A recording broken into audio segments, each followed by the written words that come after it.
आज मैं आप लोगों के लिए एक ऐसी कहानी लेकर आई हूँ जिसे सुनने के बाद आपको पता चलेगा कि दुनिया में चाहे कोई कितना भी सगा क्यों ना हो, लेकिन कोई अपना नहीं होता है। और ईर्ष्या एक ऐसी चीज़ है जो अपनों को भी पराया कर देती है। बहुत दिनों पहले की बात है।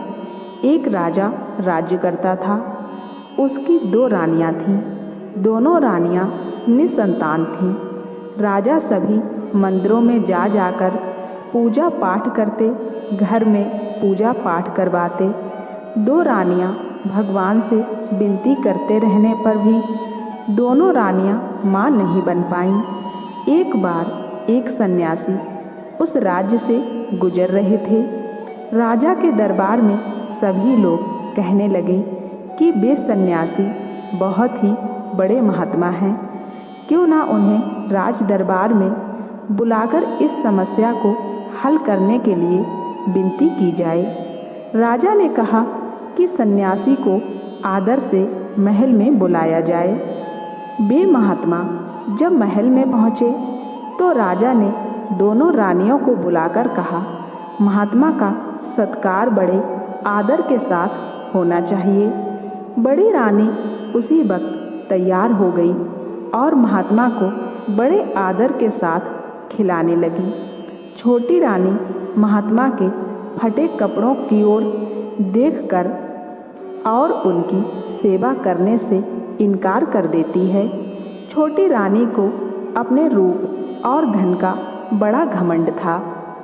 कुछ दिनों बाद वे महात्मा जाने के लिए तैयार हो गए। जाने से पहले बड़ी रानी को उन्होंने खूब आशीर्वाद दिया और कहा, बहुत जल्दी ही इस महल में बच्चों की आवाज़ सुनाई देगी। बड़ी रानी तो बहुत खुश थी और सचमुच कुछ ही दिनों के भीतर वह गर्भवती हो गई। यह खबर राजा के पास पहुंचते ही राजा बहुत ही खुश हो गए। प्रजा तक उसी वक्त खबर पहुंच गई कि राजा अब पिता बनने वाले हैं। पूरे राज्य में लोग खुशियां मनाने लगे। बड़ी रानी का सम्मान बहुत बढ़ गया था और उनकी देखभाल करने के लिए और भी लोग रखे गए। उधर छोटी रानी के मन में बहुत ज़्यादा ईर्ष्या हो रही थी। रात दिन वह ईर्ष्या से जलने लगी थी। यह सोच रही थी कि अभी से बड़ी रानी का इतना आदर, न जाने बच्चा पैदा होने के बाद कितना ज़्यादा आदर होगा। छोटी रानी यह बात सोच सोचकर छटपटाने लगी। उसने राजमहल की दाई को बुलाया और उसे ढेर सारा धन देकर अपने साथ शामिल कर लिया और दोनों ने मिलकर एक योजना बनाई और बच्चा होने तक इंतजार करने लगी। समय पर रानी ने 2 बच्चों को जन्म दिया, एक बेटी एक बेटा को।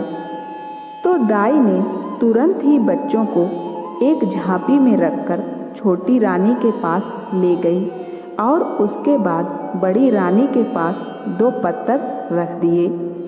बड़ी रानी ने जब उन पत्थरों को देखा तो उसे बहुत हैरानी हुई कि ये कैसे हो सकता है। उधर राजा खुशी से झूमते हुए बड़ी रानी के पास पहुँचे और जब उन्होंने देखा कि बड़ी रानी 2 पत्थरों को आश्चर्य से ताक रही है, राजा वहीं रुक गए और दाई से पूछने लगे, क्या बात है दाई? तो दाई ने कहा, बच्चे नहीं हैं महाराज, यह पत्थर हैं। राजा को बहुत गुस्सा आया और बड़ी रानी को उसी वक्त बंदी गृह में कैद कर दिया। पूरे राजमहल में ये बात फैल गई कि बड़ी रानी ने ईंट पत्थर को जन्म दिया है। उधर छोटी रानी अपने 2 चौकीदारों को बुलाकर वह झांपी दे देती है और उनसे कहने लगी, इस झांपी में 2 बच्चे हैं, दोनों को ले जाकर मार दो। वह दोनों चौकीदार वह झांपी लेकर जंगल में गए। झांपी खोलकर जब उन्होंने बच्चों को देखा तब दोनों ने निश्चय किया कि बच्चों को वहीं छोड़ देंगे, भगवान बच्चों की रक्षा करेंगे। यह सोचकर वहीं झांपी रखकर दोनों महल वापस आ गए। छोटी रानी ने जब पूछा, हो गया काम? तो उन्होंने कहा, हाँ हाँ, काम हो गया है। इधर बड़ी रानी दिन रात पूजा पाठ में लग गई। राजा ने बड़ी रानी को फिर से महल में रहने दिया। बड़ी रानी सुबह से शाम तक पूजा करती रहती। पूजा करने के लिए फूल लाने सिपाही को भेजती। एक दिन आसपास कोई फूल नहीं मिले। सिपाही जंगल से फूल लाने गया। जंगल में सिपाही ने देखा बड़े सुंदर चंपा के फूल लगे हुए थे। चंपा और बांस का झाड़ पास पास उगे हुए थे। सिपाही फूल तोड़ने के लिए जैसे ही नज़दीक आया, चंपा के झाड़ ने कहा, ए भैया बांस। तो बांस का झाड़ कहने लगा, क्या बहन चंपा? तो चंपा ने कहा, राजा के सिपाही फूल तोड़ने आए हैं। तो बांस का झाड़ कहने लगा, लग जा बहन आकाश। जैसे ही बांस ने कहा वैसे ही चंपा का झाड़ ऊपर की ओर बढ़ने लगा। बढ़ते बढ़ते वह इतना बढ़ गया कि सैनिक फूल तक नहीं पहुंच पाए।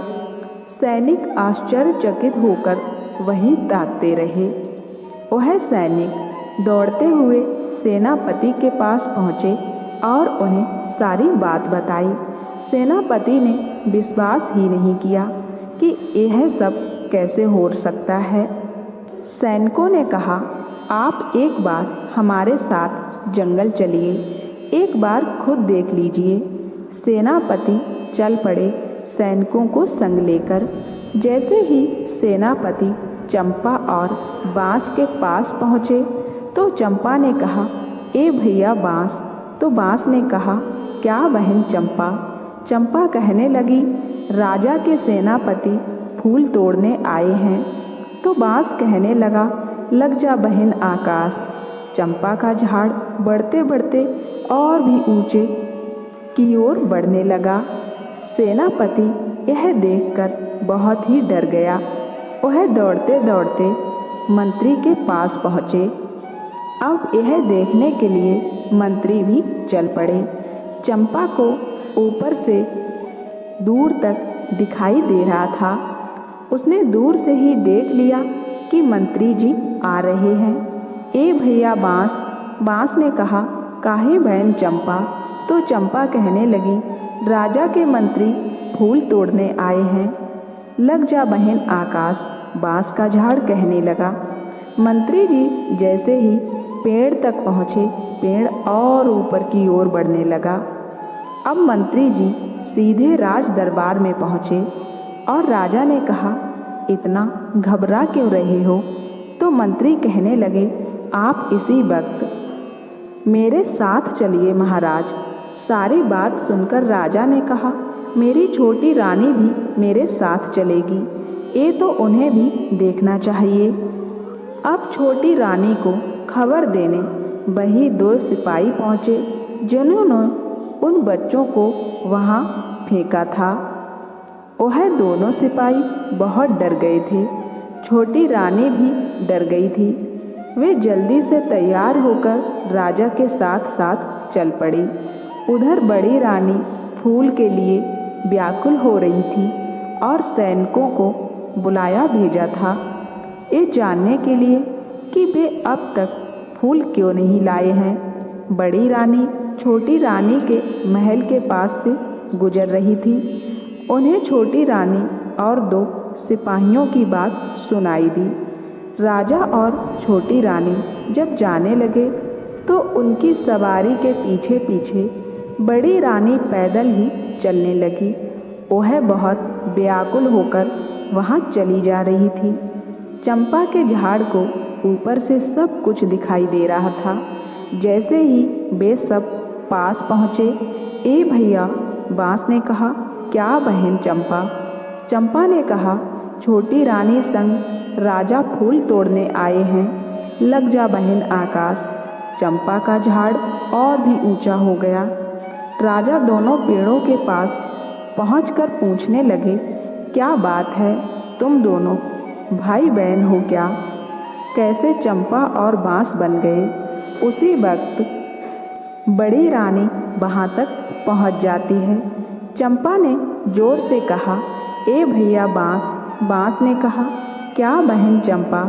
चंपा ने कहा, हमार महतारी दुखियारी बड़ी रानी फूल तोड़ने आई है। परो बहन पाँव। चंपा जमीन में झुक गई और बड़ी रानी के पैरों पे झूमने लगी। साथ ही साथ बांस का झाड़ भी झुककर बड़ी रानी के पैरों को छूने लगा। इसके बाद चंपा और बांस ने राजा को सारी बात बताई। राजा ने उसी वक्त छोटी रानी को बंद करके अंधेरी कोठरी में और बड़ी रानी से माफ़ी मांगने लगे। बड़ी रानी बड़े दुख से चंपा और बांस को देख रही थी। ये दोनों मनुष्य कैसे बनेंगे? बड़ी रानी दोनों के करीब पहुंचकर दोनों से लिपटकर रोने लगी। जैसे ही उनके आंसुओं ने चंपा और बांस को छुआ, चंपा और बांस मनुष्य बन गए।